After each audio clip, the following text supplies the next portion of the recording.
Hi, it's Rich. I have the amp set up here in the living room just to run a quick speaker test and get an idea of the character of a new speaker I just got. I got this, it's a, let me think of the designation. It's a Jensen Falcon 10-inch 8 ohm.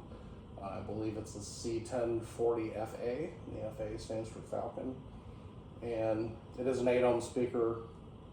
I do have my Vibrolux on the other side of this empty cabinet that my buddy Joe so kindly gave me.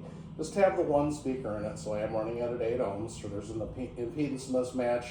It honestly doesn't seem to affect older Thunder amps all that much. I have the amp set with volume at 3.5, so it's just starting to compress and sound nice and smooth. The treble is at 7, the bass is around 5, and reverb and tremolo are shut off. And here's just a rough idea of how it sounds.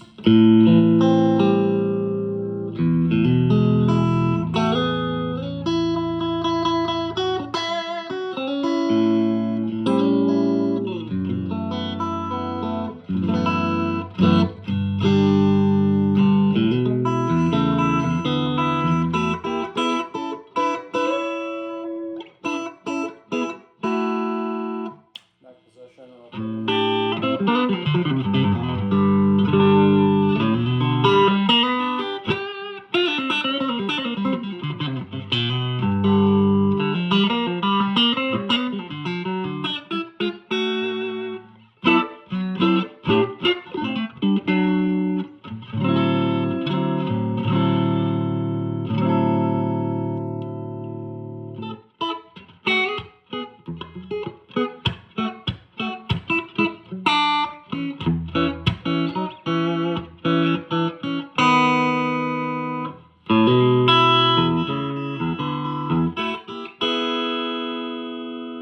running through all positions on the Stratocaster. What else, right?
So yeah, that's just some licks. The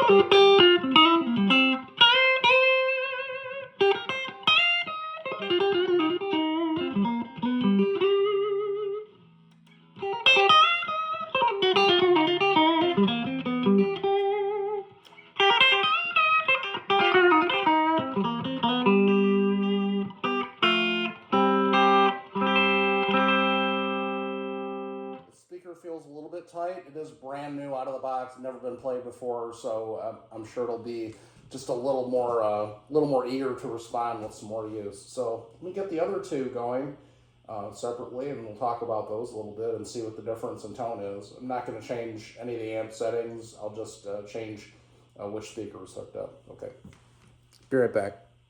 Okay, so now I have another speaker hooked up to the same amp with the same settings. And this speaker I've had it in the amp for several years. This speaker is very, very well broken in and plays like it too. It gets moving very easy. It is a Celestion G10 Vintage, and this is not the, oh, what were they called? I believe they were called Vintage 10s. This is not, the Vintage 10 was made in England. The G10 Vintage is made in China, or it's the other way around. This is one of the newer ones that's made in China. I ran the made in England ones for many years. They were the first pair of speakers that I really ran hard in the Vibrolux amp back in the 90s when I first got into them. I like those, but they had a mid-range spike that got to be too much for me after a while. So this one is a made in China speaker. Here's how it sounds.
That's the Celestion G10 Vintage, one of the made in China. Not speaker break-in. Oh, there's my cat.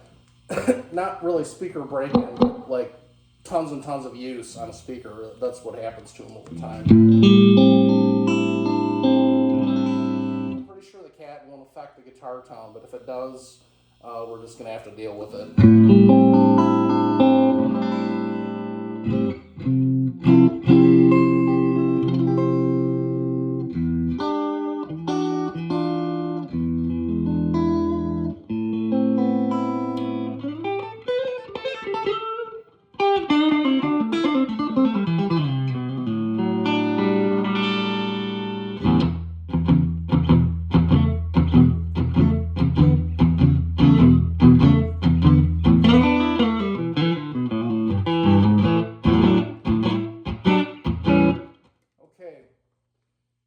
Get on to the next speaker now.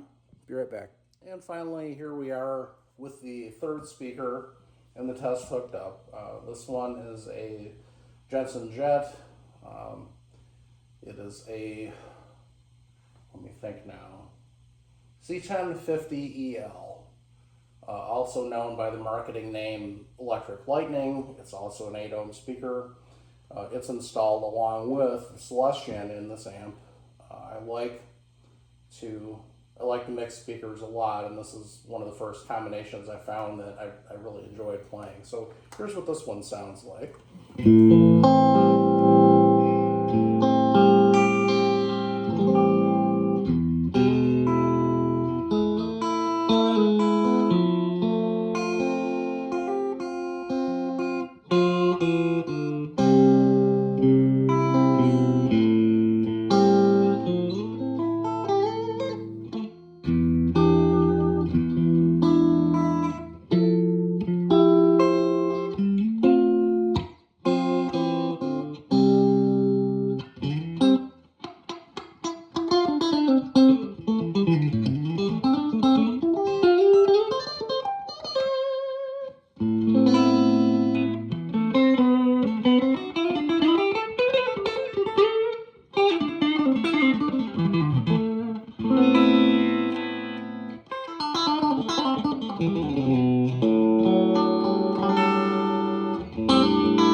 So again, this is a Jensen jet. This is the electric lightning model. What is it? C1050EL. This is a pretty amazing speaker. It has these shimmering, kind of sparkly highs that never fail to like fill out on stage. It's pretty unbelievable the way they work. The mid range on this speaker doesn't break up or anything like that. But it is a little, it's like subdued, or it's not up front like the highs are. The lows are nice to this. The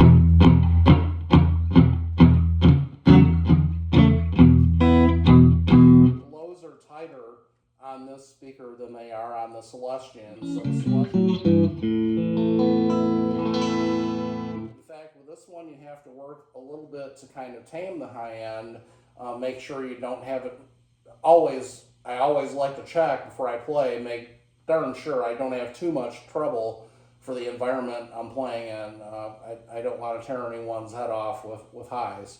Now, I don't know how the Jensen Falcon is going to sound after it breaks in, but by the way the highs are kind of subdued in it, I can already tell that it's not going to do that. It's not going to be a speaker you have to be super careful about that way, which is good. That's a desirable trait depending on the environment you're playing in, and the mid range is absolutely beautiful in it. It's doing something in the mid range that neither this Celestion or this Jensen that I'm playing through right now will accomplish on its own. It's got this wonderful smoky mid range. The low end is tremendous. The low end is right on par with these. The only place that it kind of loses out, so to speak, is in efficiency. The 94, 95, whatever it is, the lesser efficiency of the Falcon compared to these two is probably not at all noticeable in the recording, but it is super noticeable here playing through it with a guitar plugged direct into it. There's a big, it's only a 3 dB increase in volume, but some people will say, 3 or 6 dB feels like double. And that's I wouldn't say it feels like double, but it is very noticeable. However, I like the contrast though, and I think it's something I can use to either augment the rig I already have, because neither of these speakers really do what the Falcon does. But what my strategy now is going to be is take the Falcon and combine it with another slightly lower efficiency speaker than these two that gives me the sparkly highs and a pretty fair low end. That speaker doesn't need to have a massive or a complex mid-range because of what the Falcon does so well naturally. Now that I know what it does, I can try and pair it up with something that can do what it can't do. So for my final playthrough, I'll play through this Electric Lightning a bit more, and then I'll go back to my normal gig setup, which is both the G10 the G10 Vintage and the Jensen Electric Lightning together. All right, but for now, here's the Electric Lightning again by itself.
be right back. We'll listen to both speakers together here in a second. I went with this mixed speaker combination and have loved it ever since. So here's the G10 Vintage and the Jensen Electric Lightning all at the same time.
All right, if you're going to fight, if you want to fight, you're not going to fight through this.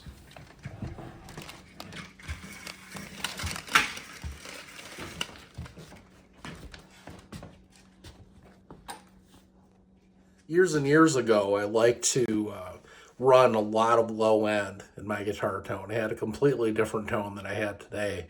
And I used to run 100 watts, ran a 100-watt head with a graphic EQ and a lot of extra low end dialed into it, oversized 212 cabinet, almost as big as a 412 with lots and lots of lows. It felt great to play. It definitely would flap your pant legs when you hit the E string, which is a lot of fun to play. But I actually found that, and it took a good friend of mine of many decades to tell me, you're really actually interfering with the bass. He was a bass player, in case you hadn't figured that out. I started paying attention to it, and he was right. I had so much lows dialed into my sound that certain things I would play would kind of just muddle up what he played. And step one out of that was a lower wattage head through that same cabinet. I went from a 100-watt head to a 50-watt head with only one channel and no more graphic EQ. So it sounded great. And I went to a smaller amp yet, down to a 112 combo. That worked well too, and finally to this 210 combos. And it seems like with every step, I've had less and less bass. I think I'm to the point now where I want to dial in just a little bit more without going overboard, and that's kind of the direction the Falcon is leading me in. But I don't want to give up those super addictive, chimey highs that don't compete with anything else in the band. They're a lot of fun to play. And it's just a really nice touch to have on your clean tone when you're in a trio type of situation too, because you can take up some space there and it doesn't muddle up the overall sound of the band, and It creates a nice separation between you and the other instruments. So I'm trying to find a balance. I have an idea of speaker I can try to mix with the Falcon. I love the bass response and the lower mid range of it. It sounds a lot like a 12 in those type of frequencies. In fact, overall, it sounds a lot like a 12, but I want some of the magic of the chimey 10-inch speakers too. So I just need to find the right speaker to mate it with, I think. And I'll be experimenting with that in the future, and hopefully you'll be with me. Thanks for checking out this video, and let me know what you think in the comments. Please don't forget to like, share, and subscribe, and I'll see y'all later. Bye-bye.